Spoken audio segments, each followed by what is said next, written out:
zana yo pasteur, zana yo evangeliste, zana yo diacre, zana yo musala kuvanda kuna kukombola ka eglise kasiko singa misala ya prophétie. Prophétie zaliko livrer message utepana nani sena? Na Nzambe kaka. Batu boni lelo bazana doya kozwa. Bana Daniel tina Malaka na yebisio. Bible classée Daniel ti Malaka les 12 derniers prophètes comme petit prophète kaka. Mais na sikona comprendre que ezana onka na tamoko boye kaka ezana. Ezana na tamoko boye. Kuna moni pe l'église on va prophète na bisana yoka ba ngo soute. Tika na yebisa o yebisu prophète Eli tanga mulaka Ana.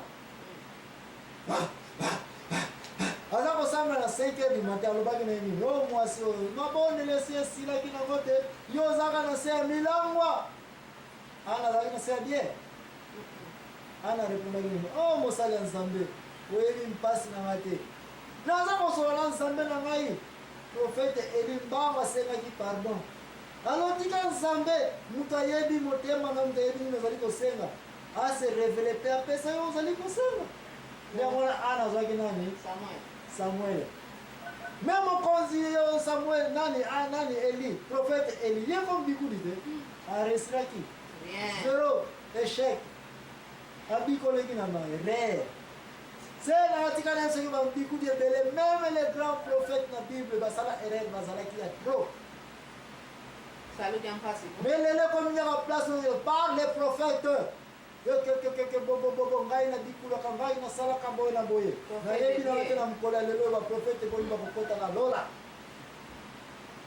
Prophétie ezali ko délivrer message utu pana nani na ye kaka Nzambe siko sema ngatika na yebisa yote prophète azali nani siko otolobi prophétie ko délivrer on a tout na yo yebisa na ko ba ko na za pena na prophète ezali oyo tokolobela na mokanda ya 1 Samuel.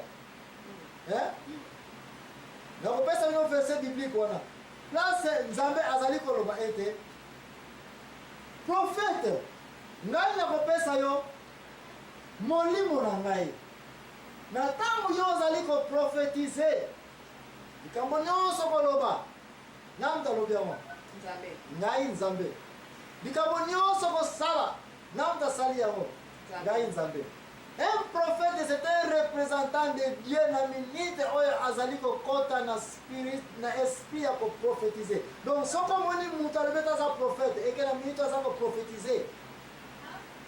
Na cas normal oyo Nzambe atinde sur mukanda ya 1 Samuel chapitre 10 verset 6. Ndeko na ngai kende kotanga 1 Samuel chapitre 10 verset 6. Okomona Nzambe alobeta tango yo prophète azali ko prophétiser. Ngai esprit na ngai ya Nzambe eye kati na yo.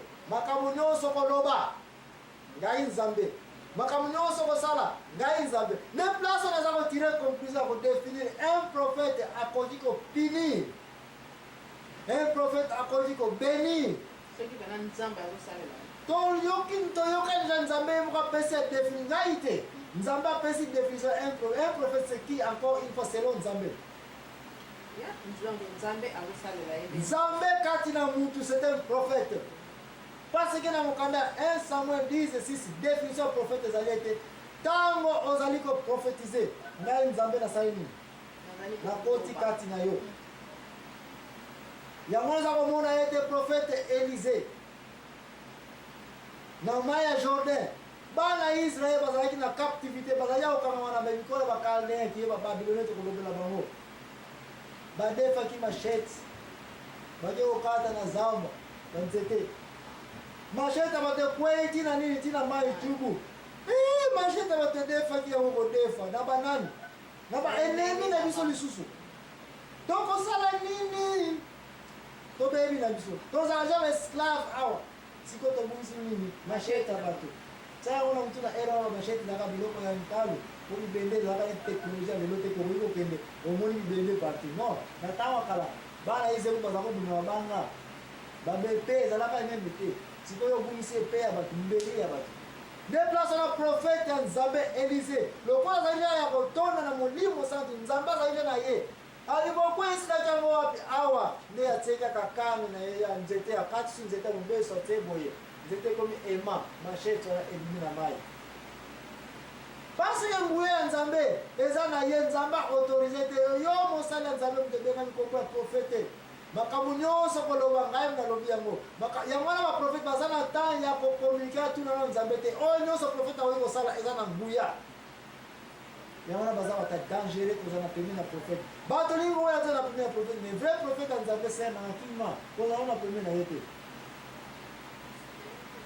akoki kobenir yo akoki mpe komonir yo oyo biso profete elisa alobi ale mbula ekobeta te bamwa mbula ebetaka te ekawukaki zamba ye mpe akufaki nzala ezuyayala mbula zonga ezongi profete elisa koya komona ye te kati na mama oyo balimaya kobotole mwana alobi yelanga mai na kopambola eske asengaki nzambe pasi kaza deja profete makambo koloba yango ekozaka lezwa mai ekende profete akoki koloba na ebembe olamuka ebembe kolamuka parce que nguya ya nzambe eza na ye bref un prophète azali na esprit ya nzambe eza kotravaille na ye mais ntango prophète ya nzambe aza na nguya ya nzambe makambo nyonso koya koloba eza na effet akoki kobénir akoki komaudire akoki kobloke akoki kofongola aza na clé ya nzambe me bato boni baza na don ya prophétie bato boni bakoki kobeka baprophète bato boni na date ya lelo oyo bakoki koloba na bango te baza oyo azali prophète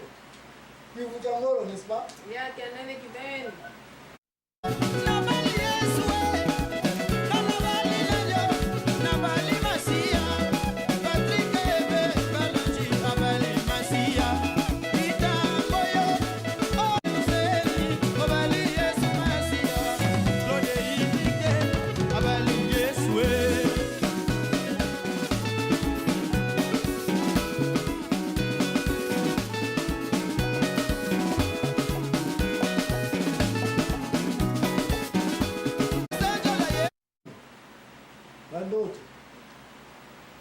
bandoto pasi ndoto oyi komona ndoto namonaki nakendaki na poto est ce que réellement okendaki na poto okendaki te po okanisaki okenda poto bakoko bakolota ndoto namonaki bilanga na ngai bajardin batutu bazali koya mais akomini na 80 banzete ya mangusa eza nanu ya solo ndoto na lote ezali solo banaka kosimba ngo bankoko na bankokolete na ye bakomaka komona oyo amoni kaka ndoto ezalika balakisi yo ketala manga yango oyo olongoli yango ndo ya mwana na yo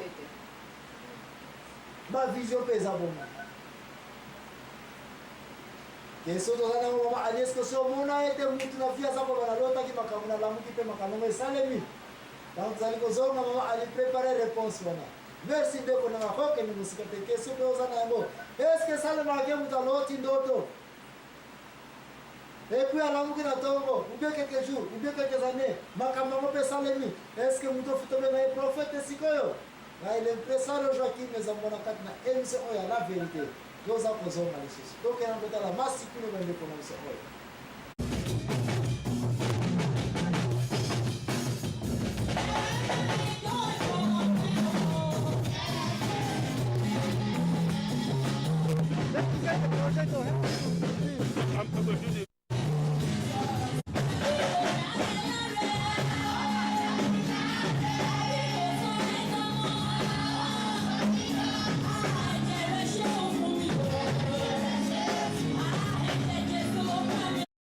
vérité bandeko tosili kozonga kati na émission ya la vérité mama ani na banza azalaki na question na ngai eske si omona moto aloti ndoto okati na ndoto ne alamuki même jour bien après quelques jours makambo mpe esalemi toza na likambo solo ngo bakisa conseil na bandoto bato mingi meme nga moko namona yango ya tro oloti ndoto omona mpe ndoto yango pene esalami esalamaka mpenza mosusu mpe omona okepa nganga oyo oke nganga ayebisi yo boyo makambo yango mpe esalami eza ya solo esalami mpenza siko nini okokosala mpo kasi merci mingi sana oya komona ete nzambe ntango akreye mutu na mabele oyo apesaki esprit na ye esprit ya nzambe kati na mutu eza yango te esprit saint mais esprit ya nzambe kati na mutu elingi koloba ete mutu basali na esprit ya nzambe akoki mpe koraisonne akoki mpe koorganize vie akoki mpe kozala na bamakambo oyo ezali ke aza kobeneficie na oyo nzambe atia comme pake ya mutu avivre na mabele oyo oui mutu tanke aza na esprit ya nzambe aza toujours na baoccasion baopportunité ebele ya amona makambo epuis makambo yango mpe esalemi mpona prudence na ye po akovivre. Me babiloko oyo okoki kotia yango na cadre ya niveau supérieur te mpo obenga yango te mpo yo olotaki ndoto mpo makambo yango esalemi epo oya kobenga yango ete sikoyo okomi mama bikuti. Eza mutu nyonso na mabele oyo akoki kozala na option na occasion na opportunité ya komosalela esprit nzambe apesa ye epuis amoni qui est meilleur encore mutu na ntango apusani na pembeni ya nzambe ye yango tozali kobenga basantu ye yango tozali kobenga moto akomi converti moto amipesi na misala ya nzambe moto akomi na communication vraiment direct ye na nzambe aza soki na besoin biku di prophète ngani te ye moko aza kapable na kivukuli nokoko oyebi te sivinda kivukuli nokoko na bandibu ya ngolo soko oyiba infiltre na mesa yaka kolia bongo batiene lutu te okuti